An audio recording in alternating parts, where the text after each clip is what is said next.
അധ്യാത്മരാമായണമിതമെത്രയുമത്യുത്തമോത്തമം മൃത്യുഞ്ജയ പ്രോക്തം അധ്യയനം ചെയ്കിൽ മർത്യന ജന്മനാ മുക്തി സിദ്ധിക്കുമതിനില്ല സംശയം. മൈത്രീകരം ധനധാന്യവൃദ്ധിപ്രദം ശത്രുവിനാശനമാരോഗ്യവർദ്ധനം ദീർഘായുരർത്ഥപ്രദം പവിത്രം പരം സൗഖ്യപ്രദം സകലാഭീഷ്ടസാധകം ഭക്ത്യാ പഠിക്കിലും ചൊൽകിലും തൽക്ഷണേ മുക്തനായിടും മഹാപാതകങ്ങളാ.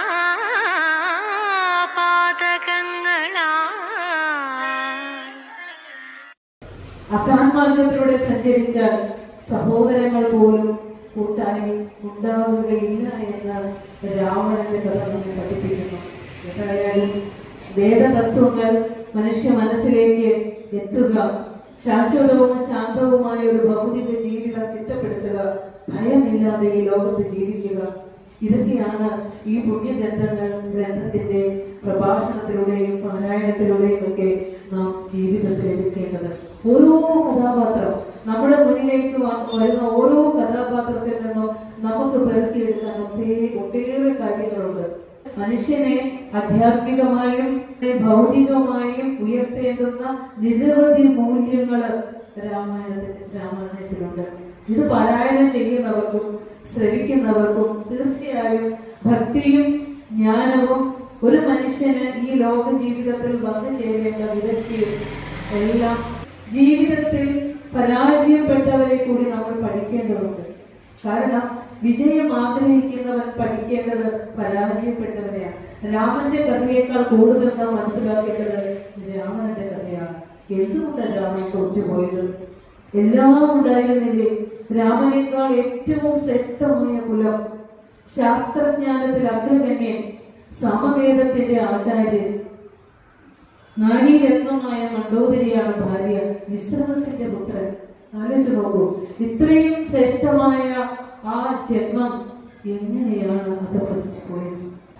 ജ്യേഷ്ഠന്റെ ശരീരരക്ഷയ്ക്ക് വേണ്ടി കൂടെ ഇറങ്ങിയിരിക്കുന്നത് ആ ലക്ഷ്മണൻ ഏറ്റവും പ്രിയപ്പെട്ട സഹോദരൻ തന്നെയാണ്. സഹോദരൻ പക്ഷേ ജടാധാരിയായിട്ട് വൽക്കലധാരിയായിട്ട് ഞാൻ അങ്ങയുടെ ആഗമനത്തെ പ്രതീക്ഷിച്ചുകൊണ്ട് അയോധ്യയ്ക്ക് വെളിയിൽ ആ നന്ദി ഗ്രാമത്തിൽ അങ്ങയെ കാത്തുകൊണ്ട് ഞാൻ ഇരിക്കും എന്ന് പറയുന്ന സഹോദര സ്നേഹം ഈ കാലഘട്ടത്തിൽ എത്രയോ ജീവിത വ്യക്തിയാണ്. ആലോചിച്ച് നോക്കൂ, പിതാവിന്റെ സ്വത്ത് വീതം വയ്ക്കുമ്പോൾ അതിർത്തിയിൽ നിൽക്കുന്ന ഒരു വൃക്ഷത്തിന് വേണ്ടി പോലും സഹോദരനെ കൊല്ലുന്ന, ആ സ്വത്തിന് വേണ്ടി കൊല്ലുന്ന ഈ കലിയുഗത്തിൽ നാം ഇത്തരത്തിലുള്ള നല്ല മരങ്ങളെ, നന്മ മരങ്ങളെ നമ്മുടെ ജീവിതത്തിലേക്ക് എടുത്തു വെക്കേണ്ടത് തന്നെയാണ്. രാജകുമാരിയെ, ജാനകിയെ, സീതയെ ഒന്ന് കൊടുത്തേക്കും. നമുക്ക് വേണ്ട, അധർമ്മമാണ്, അനീതിയാണ്, ചെയ്യരുത് പറയുകയാണ്. അത് എഴുത്തച്ഛൻ അധ്യാത്മ രാമായണത്തിൽ എങ്ങനെ പറയുന്നു? നന്നല്ല സജ്ജനത്തോടു വൈരം വൃത തന്നൊങ്കിതന്നെ കൊടുക്ക മടിയാതെ നഷ്ടമതികളായിടും മത്യന്മാർ ഇഷ്ടം പറഞ്ഞു കൊല്ലിക്കുമതോർക്ക നീ ഇഷ്ടം പറയുന്ന വെട്ടുകാരുമേ കഷ്ടകാലത്തിങ്കലില്ലെന്നു നിർണയം. യുദ്ധത്തിലേക്ക് വെക്കുവാനായിട്ട് ധാരാളം ബുദ്ധി നഷ്ടപ്പെട്ട നഷ്ടമതികളായിടുന്ന അമാത്യന്മാരുണ്ടാകും. പക്ഷെ അവരാരും ആപത്തിൽ നിന്നോടൊപ്പം ഉണ്ടാകുകയില്ല എന്ന് ഓർമ്മിപ്പിക്കുന്നുണ്ട്. അപ്പോൾ ശരിക്കും അസുര സൈന്യം കൊല്ലുവാൻ യുദ്ധത്തിനുള്ള എല്ലാ സന്നാഹങ്ങളും ഒരുക്കിക്കൊണ്ട് അട്ടഹസിച്ചുകൊണ്ട് നിൽക്കുകയാണ്. വിഭീഷണന്റെ വാക്കുകൾ കേൾക്കുന്തോറും ആ രാക്ഷസ സൈന്യത്തിന്റെ നേരെ തൊഴുകയോടുകൂടി നിന്നുകൊണ്ട് തന്റെ സഹോദരനോട് വീണ്ടും പറയുന്നുണ്ട്, വിഭീഷണൻ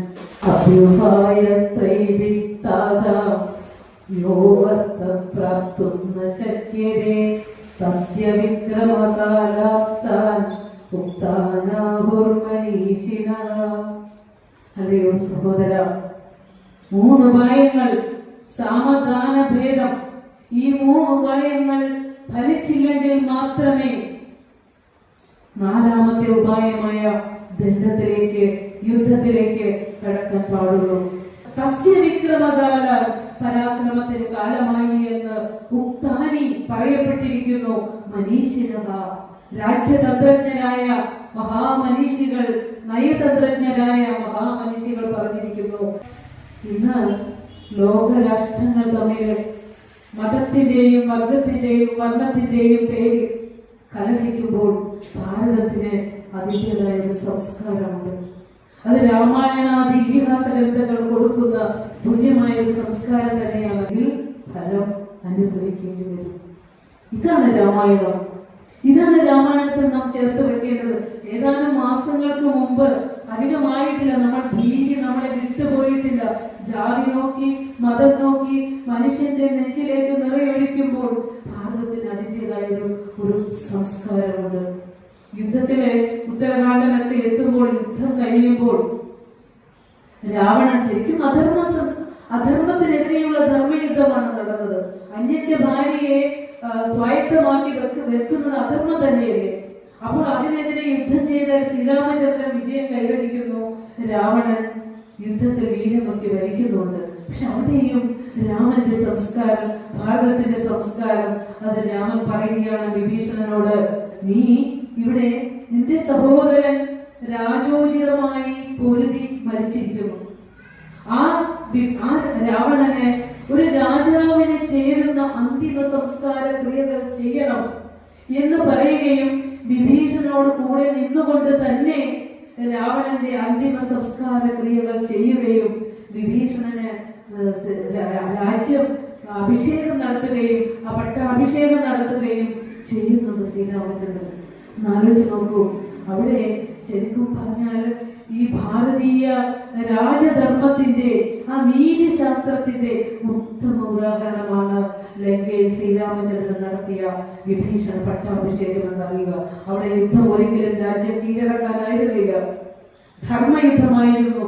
ഒരു യുദ്ധം നടക്കുമ്പോൾ നിരപരാധികളും നിസ്സഹായരുമായ ജനങ്ങൾ ഒരിക്കലും മരിച്ചു വീഴാൻ പാടില്ല എന്നുള്ളത് ഭാരതത്തിന്റെ സംസ്കാരമായിരുന്നു. ഇപ്പോ രാമായണം പാരായണം ചെയ്യാൻ പാടില്ല, കേൾക്കാൻ പാടില്ല എന്ന് പറയുമ്പോൾ ഒരു മൂല്യങ്ങൾ നിറച്ചു വെച്ചിരിക്കുന്ന ഈ ഗ്രന്ഥത്തെ ആർക്കാണ് തടയാനാവുക? ആർക്കാണ് തടയാനാവുക? കാലം എത്ര കഴിഞ്ഞാലും ഈ ലോകത്ത് പർവ്വതങ്ങളും നദികളും നിലനിൽക്കുന്നിടത്തോളം കാലം ഈ പുണ്യമായ കഥയും പ്രചരിക്കുമെന്നുള്ളതിന് ഒരു സംശയവുമില്ല. കാരണം എല്ലാത്തിനും അപ്പുറമുള്ള ഒരു നിയാമക ശക്തിയാണ് ഈ ലോകത്തെ നയിക്കുന്നതെങ്കിൽ ഇതിവിടെ പ്രചരിക്കുക തന്നെ ചെയ്യും. അതുകൊണ്ട് നമ്മൾ നമ്മുടെ ജീവിതത്തിൽ ഇതിനോട് ചേർത്ത് വെക്കാവുന്ന മൂല്യങ്ങൾ ഓരോന്നും നമ്മൾ എടുക്കേണ്ടത് തന്നെയാണ്.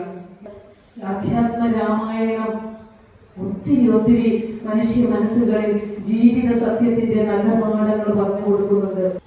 നമ്മുടെ ഈ ജീവിതം ഉണ്ടല്ലോ, ആ ജീവിതത്തിൽ നമ്മൾ ഈശ്വരനെ സമർപ്പിതമായി ജീവിക്കണം എന്ന് പറയും. നമ്മളിപ്പോ ദേവീ സന്നിധിയിൽ നമ്മൾ എത്തുമ്പോ നമ്മൾ ഓരോരോ ആവശ്യങ്ങൾ ദേവിയുടെ മുന്നിലേക്ക് വയ്ക്കും. ആ ആവശ്യങ്ങളെ മുന്നിൽ കണ്ടുകൊണ്ടാണ് നമ്മൾ ഈശ്വര ആരാധനയ്ക്ക് വേണ്ടി വരുന്നത്. അതല്ല ഭക്തി. ഭക്തി എന്നാൽ സമർപ്പണമാണ്. ഞാൻ ദൈവമേ, നീ തന്നെയാണ് ഞാൻ എന്ന് അറിഞ്ഞുകൊണ്ട് എന്നെ നിന്റെ മുന്നിലേക്ക് ഞാൻ സമർപ്പിക്കുന്നു. ഞാൻ നിന്റെ കൈകളിൽ എഴുതുന്ന പുഷ്പമോ അല്ലെങ്കിൽ എണ്ണയോ അല്ലെങ്കിൽ നെയ്യോ ചന്ദനത്തിരിയോ വഴിപാടുകളോ ഞാൻ തന്നെയാണ് ദേവി. ഇത് ഞാൻ തന്നെയാണ് അമ്മയാ. അവിടുത്തെ ശക്തി കൊണ്ട് ഞാൻ നേടിയ ഈ ഭൗതിക സമ്പത്ത് ഞാൻ തന്നെയാണ്. എനിക്ക് എന്റെ അടുത്തൊക്കെ വെക്കാൻ പറ്റില്ലല്ലോ. ഇത് ഞാൻ തന്നെയാണെന്ന് കരുതി ആ ദേവിയുടെ മുന്നിൽ സമർപ്പിക്കേണ്ടത്. ഇതെടുത്തിട്ട് മറ്റൊരിടത്താണെന്നല്ല പറയണ്ടേ. എല്ലാം അറിയുന്ന ദൈവത്തിന് നമുക്ക് എന്തൊക്കെയും വേണ്ടതെന്ന് അറിയാം. അവിടെ പോയി നിന്ന് ഒന്നും വിലപിക്കേണ്ട ആവശ്യമില്ല. കാരണം നമ്മളെ സൃഷ്ടിച്ച് നിലനിർത്തി സംഹരിക്കുന്ന ഈശ്വരനറിയാം നമ്മുടെ ജീവിതം ഏതൊക്കെ വഴികളിലൂടെ കടന്നു പോകുമെന്ന്. മുൻപിൽ പോയി തൊഴുകയോടെ സമർപ്പണത്തോടുകൂടി നിന്നാൽ മാത്രം മതി. അപ്പോൾ കരുണേമി പറയാ, മായയെ അറിഞ്ഞ് ഈ ഭൗതിക ജീവിതത്തിന്റെ നശ്വരതയെ അറിഞ്ഞ് ഈ നമ്മുടെ ആത്മാവിനെ ഈ ജഡശരീരത്തിൽ നിന്ന് മോചിപ്പിക്കേണ്ടതിന്റെ ആവശ്യകതയെ കുറിച്ച് നല്ല വേദാന്ത തത്വം ഉപദേശിച്ചു കൊടുക്കുന്നുണ്ട് കാലദേവി. ഈ പ്രപഞ്ചത്തിലെ സകലതും ഏതിൽ നിന്നുണ്ടായി, ഏതിൽ നിലനിന്ന് ഏതിലേക്ക് മറിയുന്നുവോ ആ ഈശ്വര സത്തയുടെ അധിഷ്ഠാനത്തിലാണ് നമ്മൾ ഓരോരുത്തരും പുലരുന്നത് എന്ന് നമുക്ക് അറിയില്ല, അറിയേണ്ടതുണ്ട്. ശങ്കര ഭഗവത്പാദയുടെ വിവേക ചൂടാമണിയൊക്കെ വളരെ ഭംഗിയായിട്ട് ആചാര്യസ്വാമികള് ഒരു ശിഷ്യൻ ഉണ്ടായിരിക്കേണ്ട യോഗ്യതകളെ പറഞ്ഞിട്ട് ആ ശിഷ്യന് നിത്യാനിത്യ വിവേകം വരുന്നുണ്ട്. ഈ ശരീരം ജഡമാണെന്നും സത്യമായിട്ടുള്ളത് ആത്മാവാണെന്നും അറിഞ്ഞുകൊണ്ടിട്ട് ഒരു ഗുരുവിന്റെ മുമ്പിൽ ചെന്ന് ചോദിക്കുന്നുണ്ട്, സ്വാമി നമസ്തേ നദലോകബന്ധോ കാരുണ്യ സിന്ധോ പതിനം ഭവാപ്തോ. പെട്ടിരിക്കുക, നമ്മൾ പെട്ടിട്ടും അറിഞ്ഞിട്ടില്ല. ശരീരമാകുന്ന കൂട്ടിൽ പെട്ടിട്ടും അറിയാത്തവരെന്നാ ശ്രീരാമകൃഷ്ണദേവൻ പറയുന്ന പോലെ ഒരു മീന് വലയിൽ കുടുങ്ങിയാൽ ആ വലയുമായി വലിച്ചു കൊണ്ടുപോയി ചേറിന്റെ ഇടയിൽ പൂണ്ടിരുന്ന് അവിടെ നിന്ന് കിട്ടുന്ന എന്തെങ്കിലുമൊക്കെ ആഹരിച്ചുകൊണ്ടിരിക്കും. അപ്പോൾ താൻ വലയിൽ കുടുങ്ങിയിരിക്കുന്നു എന്ന് അറിയുന്നില്ല. അതുപോലെ നമ്മളും ദേഹമാകുന്ന കൂട്ടിപ്പെട്ടിട്ട് ഈ ശരീരമൊക്കെ പോയാലൊന്നും അവസാനിക്കുന്നില്ല കേട്ടോ. അടുത്ത കൂട് എന്നാ രക്ഷ, എന്നാണ് നമുക്ക് രക്ഷ? രക്ഷാമന്ത്രങ്ങളുടെ ഗുരുവിന്റെ അടുത്തുണ്ട്. ആ ഗുരു പറഞ്ഞു കൊടുക്കുക, പറയാൻ സ്വാമി ആത്മീയ കടാക്ഷ ദൃഷ്ടി വേണം. കടാക്ഷം എന്റെ നേരെ ഒന്ന് വർഷിക്കൂ, ഞാനൊന്ന് രക്ഷപ്പെടട്ടെ, ഈ ജനന മരണം ചൊല്ലിയിൽ നിന്നൊന്ന് രക്ഷപ്പെടട്ടെ എന്നൊരു ശിഷ്യ ചോദിക്കുമ്പോൾ ആചാര്യസ്വാമികൾ വിവേക ചൂടാമണിയിൽ പറയാ, മാഭരിഷ്ട വിധ്വംസ്തവനാസ്ത്യപായ സംസാര സിന്ധോ തരണേത്യുപായ തേനൈവ യാത യദയോസ്യ ഭാരഃ തേനൈവ മാർഗം തവ നിർദ്ദിശാമി. ഭയപ്പെടേണ്ട കുഞ്ഞെ, ഞാൻ നിന്നോടൊപ്പം ഉണ്ട്. ഭയപ്പെടേണ്ട കേട്ടോ. നിനക്ക് ഒരു ദുഃഖവും വരില്ല, നിനക്ക് അപജയം വരില്ല, നാശം വരില്ല. ഒരു ഗുരുവിനെ നമ്മൾ ആശ്രയിച്ച് കഴിഞ്ഞാൽ ഞാൻ അകപ്പെട്ടിരിക്കുന്നത് ജഡമായ ശരീരത്തിലാണെന്നും നശ്വരമായ ഈ പ്രപഞ്ചത്തിലാണെന്നും എന്ന് നമ്മുടെ ഉള്ളിൽ ചിന്ത വരുന്നോ അന്ന് നമ്മൾ രക്ഷപ്പെട്ടുകൊണ്ടേയിരിക്കും. മുനിമാരും ഗുരുക്കന്മാരൊക്കെ സഞ്ചരിച്ച വഴിയുണ്ടല്ലോ, അവിടെ ദുഃഖമില്ല, ആനന്ദമുള്ളൂ. ആ വഴിയാണ് നിനക്ക് ഞാൻ ഉപദേശിക്കാൻ പോകുന്നത്. നമുക്ക് രാമന്റെ വഴി മതി, രാവണന്റെ വഴി നമുക്ക് വേണ്ട. അവസാനം ഭക്തിയെ കുറിച്ച് പറയുന്നത് കാലദേവി ആത്മരക്ഷയ്ക്ക് വേണ്ടി ഭക്തിയെ ഉപദേശിച്ചു കൊടുത്തിയ നീ എങ്ങനെയെങ്കിലും രക്ഷപ്പെടരാവണ. നീ നിനക്ക് നിർഗുണ ഭക്തി പരമാത്മ ഭജനം ചെയ്യാൻ നിനക്ക് കഴിയില്ലെങ്കിൽ നീ ഒരു സഗുണമൂർത്തിയെ ആരാധന ചെയ്തുകൊണ്ടെങ്കിലും നീ ഇവിടെ നിന്ന് രക്ഷപ്പെട്. നമ്മൾ പറയണം, രാമരാമ എന്ന് നിരന്തരം ജപിക്കുകയും രാമനാമങ്ങൾ കേൾക്കുകയും ചെയ്യുന്നവന് ഈ ലോകത്തെയും ജന്മാന്തരങ്ങളിലെയുമുള്ള ആ പാപങ്ങളിൽ നിന്നും മോചനം കിട്ടും. വൈരം വെടിഞ്ഞതി ഭക്തി സംയുക്തനായി ശ്രീരാമദേവനെ തന്നെ ഭജിക്കണീ എന്നാണ് അമ്മാവനായ കാലദേവി പറഞ്ഞു കൊടുത്തത്. ഭക്തി എന്താണെന്ന് നമുക്ക് അറിയില്ല, ചെയ്യേണ്ടത് ഇത്ര മാത്രമേ ഉള്ളൂ. ഈ ഓട്ടത്തിന്റെ സ്പീഡ് ഒന്ന് കുറയ്ക്കുക. നമുക്ക് ഇവിടെ ദേവി ഉണ്ടെങ്കിലും പൈസ കൊണ്ട് സ്വതാനികരെ കൊടുത്താലേ ഒരു സംതൃപ്തിയുള്ളൂ, അല്ലെ? നമ്മൾ അധ്വാനിക്കുന്ന ആ സമ്പത്തിന്റെ ഒരംശം ദേവഗണമായിട്ട് കൊടുത്തേ പറ്റൂ. അത് കൊടുക്കുന്നത് അവരവർ ഏത് ദേശത്താണോ ജീവിക്കുന്നത് ആ ദേവസന്നിധിയിലാണ് അത് കൊടുക്കേണ്ടത്. ആ ധനം ആ ദേശത്തിന്റെ എല്ലാ തരത്തിലുള്ള വളർച്ചയ്ക്കും വികാസത്തിനും കൂടി അത് ഉപയോഗിക്കേണ്ടതുണ്ട്. അതിലും ഇരിക്കുന്ന ചൈതന്യം ഒന്നാണെങ്കിൽ ഒന്നിനെ ഓർത്ത പോലെ. ഞാൻ ഒരു മന്ത്രമുണ്ട്, അരുളുള്ളവനാണു ജീവി എന്നൊരു വിട്ടിടുക ഈ നവാക്ഷരി. ഗുരുദേവൻ പഠിപ്പിച്ചതാണ്. അരുളുള്ളവനാണു ജീവി, കരുണയുള്ളവനാണ്, അനുകമ്പയുള്ളവനാണ് ഈ ലോകത്ത് ജീവിക്കുന്നത് എന്ന് മന്ത്രം ഗുരു പറഞ്ഞു തന്നു. സീതാദേവി, മയാസീത, ലക്ഷ്മീദേവി, സാക്ഷാത് ദേവി, അല്ലെ? ആ സീതാദേവി നമുക്ക് ഉപദേശിച്ചു തരുന്ന ജീവിത മൂല്യങ്ങളുണ്ട്. എന്താ പറയുന്നത്? പതിയെ, തന്റെ ഭർത്താവിനെ പതിയുടെ കാര്യം പ്രാണനേക്കാൾ പ്രിയം എന്ന വലിയൊരു തത്വം സീതാദേവി ഉപദേശിക്കുന്നു. ഭർത്താവിന്റെ കർമ്മഫലം അനുഭവിക്കേണ്ടത് ഭാര്യ കൂടിയാണ്. ഭാര്യയുടെ കർത്തവ്യമാണ്, മറ്റാരുടെയും കർത്തവ്യമല്ല അത്. അതുകൊണ്ട് വനവാസത്തിന് ഞാനും പോകുന്നു. പറയാം, നപിതാ നാത്മജോ നാത്മ നമാതാ സഖീജനഃ ഇഹ പ്രത്യചനാരിണ പരിരേഖാവ്യതിസ്സദാ. സീത വാൽമീകിരാമായണത്തിൽ പറയാ, ഒരു സ്ത്രീയുടെ ജീവിതത്തില് അവൾക്ക് ഗതിയായിരിക്കുന്നത് മക്കളോ അല്ലെങ്കിൽ അച്ഛനോ അമ്മയോ സുഹൃത്ത് ജനങ്ങളോ ഒന്നുമല്ല. പതിരേഖാവ്യതിസ്സദ എന്ന് പറഞ്ഞ് ആ വനത്തിലേക്ക് ശ്രീരാമചന്ദ്രന്റെ ഒപ്പം ഇറങ്ങി രാമന്റെ കാലിൽ മുള്ളുകൊള്ളുമെന്ന് കരുതിയിട്ട് മുമ്പേ നടന്നു. അത്രയും പരിശുദ്ധയായി തന്റെ ഭർത്താവിനെ തന്റെ പ്രാണനെ പോലെ കരുതിയ സീതാദേവി അവസാന സമയത്ത് ആ സീതാദേവിയെ, ഗർഭിണിയായിരിക്കുന്ന സീതാദേവിയെ വാൽമീകി ആശ്രമത്തിന്റെ അടുത്തേക്ക് വനത്തിലേക്ക് ഉപേക്ഷിക്കുന്ന സമയത്ത് പോലും സീത ഈ അഭിപ്രായം മാറ്റുന്നില്ല. പറയുന്നുണ്ട്, പതി ഒരു സ്ത്രീക്ക് സംബന്ധിച്ചിടത്തോളം പതി തന്നെ ഗുരു, പതി തന്നെ ദൈവം, പതി തന്നെ ബന്ധു എന്ന് ആ സീത അടുത്ത് പറയുന്നത്. അങ്ങനെയുള്ള സീതാദേവി പറയുന്നതാണ്, അതായത് ധർമ്മം അനുഷ്ഠിക്കേണ്ടതിന്റെ ഭാഗമായിട്ടാണ് തന്റെ നാട്ടിലെ പ്രജകൾ ധർമ്മച്യുതി വന്ന് പോകും എന്നുള്ളത് കൊണ്ട് ആണ് ശ്രീരാമചന്ദ്രൻ സീതയെ ഉപേക്ഷിച്ചതെങ്കിൽ ആ ഭർത്താവിന്റെ ധർമ്മത്തെ കാത്തു സൂക്ഷിക്കേണ്ട, അത് നടത്താൻ സഹായിക്കേണ്ടത് ഭാര്യയുടെയും കൂടി കർത്തവ്യമാണ് എന്ന് കരുതുന്ന സീത വിചാരിക്കുന്നുണ്ട്. പൂർവ്വജന്മങ്ങളിൽ ഞാൻ ചെയ്ത ഏതോ കർമ്മത്തിന്റെ ഫലമായിരിക്കാം ഇത് എന്നും കൂടി സീത പറഞ്ഞു വെക്കുന്നുണ്ട് വാൽമീകി രാമായണത്തിൽ.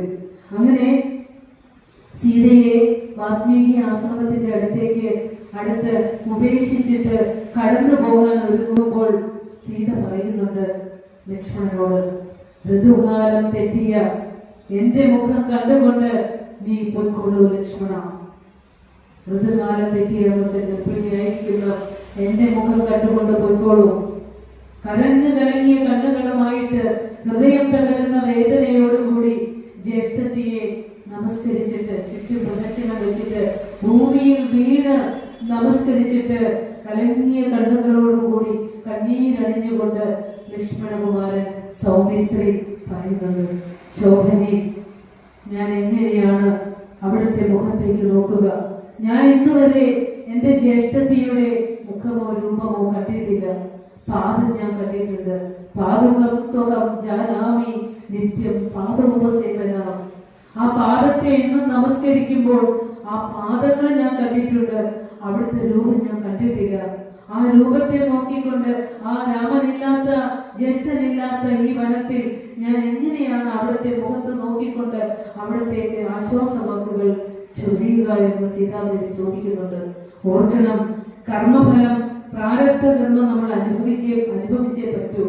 മാരീചൻ സ്വർണമാനായി വന്ന സമയത്ത് ഈ ലക്ഷ്മണകുമാരന്റെ മേൽ സീതാദേവി നീചവചനങ്ങൾ ചൊരിയുന്നുണ്ടല്ലേ.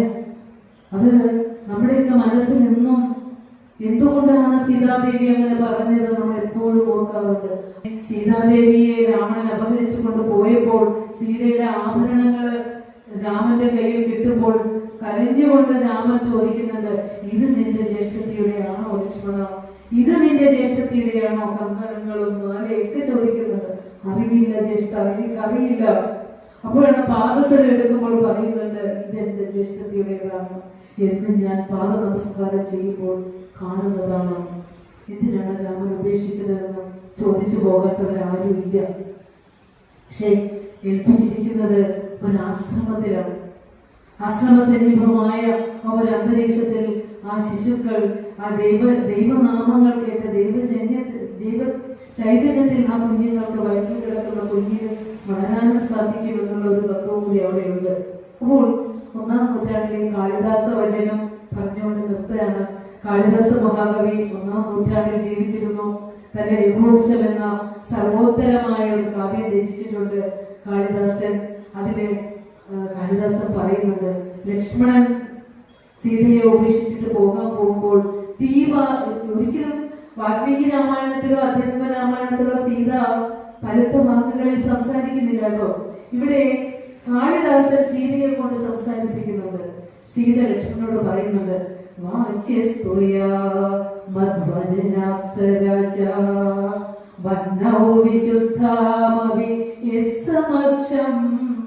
മാം ലോകവാദ ശ്രവണാദാസി ശ്രുതസ്യ കിം തത് സദൃശം കുലസ്യ. അല്ലയോ ലക്ഷ്മണകുമാര, ഒരു കാര്യം നീ പോയി നിന്റെ ജ്യേഷ്ഠനോട് പറയണം കേട്ടോ. അതെന്താന്ന് വെച്ചാൽ ഞാൻ പറഞ്ഞെന്ന് തന്നെ നീ പറയൂ. അതായത് എന്താ പറയാ, അഗ്നിയിൽ ഞാൻ പരിശുദ്ധയാണെന്ന് സ്വയം തെളിയിച്ചിട്ടും ലോകാപവാദം ഭയന്ന് എന്നെ ഉപേക്ഷിച്ചത് അങ്ങ് വിശുദ്ധമായ സൂര്യവംശത്തിന് ചേർന്നതാണോ എന്ന് നീ ശ്രുതസ്യ യുക്ത സദൃശം കുലസ്യ, കുലത്തിൽ ചേർന്നവർക്ക് ചേർന്ന പണിയാണോ ഇതെന്ന് നീ പോയി നിന്റെ ജ്യേഷ്ഠനോട് ചോദിക്കുക എന്ന് വാൽമീകി മഹർഷി പഠിപ്പിക്കുന്നു. അതുപോലെ കവിതയിൽ ഒരാളായ കുമാരനാശാൻ ചിന്താവിഷ്ടയായ സീതയിലെ പറയുന്നുണ്ട്. ആശാൻ എന്റെ സീത സംസാരിക്കുന്നുണ്ട്, പറയുന്നുണ്ട്, നെടുനാൾ വിഭിന്നത്തിൽ വാഴുവാനിടയായി ഞങ്ങൾ ഒന്നിച്ചതെന്റെ കുറ്റമോ, പടുരാക്ഷസ ചക്രവർത്തി എന്നുടൽ മോഹിച്ചത് ഞാൻ പിഴച്ചതോ. കുറച്ചു നാൾ കഴിയേണ്ടി വന്നു.